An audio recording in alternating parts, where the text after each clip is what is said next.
Hi everybody, welcome to the 15th video of going through your packet. In the past videos, I would show like funny clips and funny memes, but I made one for 7th grade and my video got like blocked or deleted because I had used a video that was under copyright claim. So I unfortunately am not gonna continue doing that just because I don't want to have to remake all these videos I have been making. So we're going to talk about Adventure and Death, Crossing the Great Plains in 1865. Due to its harsh environment, the Great Plains was slow to be settled. The vast, dry flatlands that extended from the Mississippi River to the Rocky Mountains provided numerous challenges for settlers. Eventually, technological advances, such as railroads and steel plows, made life easier on the Great Plains. But it was the bravery and determination of the settlers that brought civilization to the area. I'm going to pause to take a drink of coffee real quick. One of those courageous settlers was Sarah Raymond. Her diary doesn't reveal her age, but we can assume she was probably a teenager. She left Missouri on May 1st, 1865 with her father, mother, and brothers and arrived at Virginia City, Montana Territory on September 6th.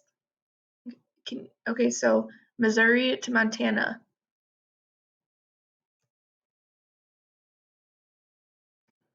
Let's look at this for a second. So they left Missouri and they traveled to Montana. Okay, so they started here, and moved all the way to here. Now it took them from May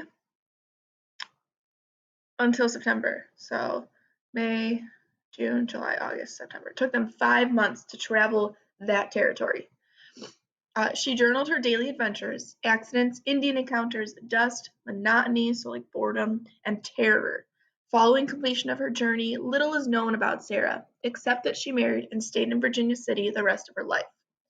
One of her diaries is for June 12th, called 11 Graves. Sarah's group of wagons arrives at Fort Kearny, Nebraska Territory.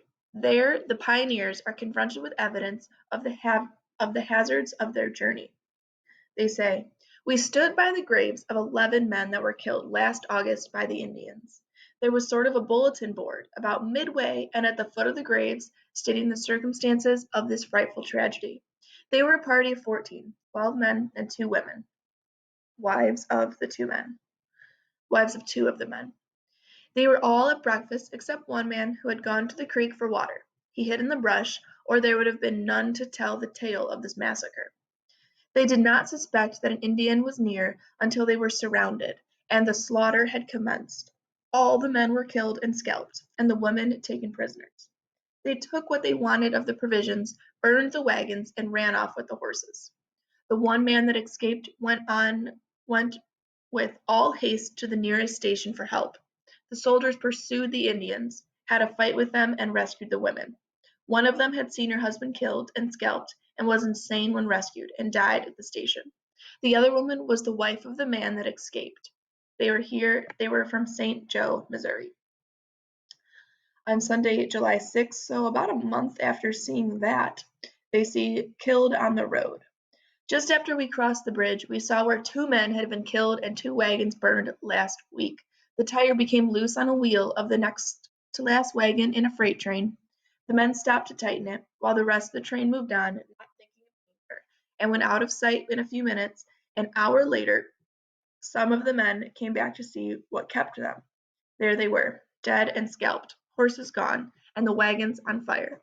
The Indians had taken all the freight they could, piled wood under the wagons, and set it on fire. Scalped means to take like a sword or a sharp edge and literally take off all the skin that's attached to your head that holds your hair on.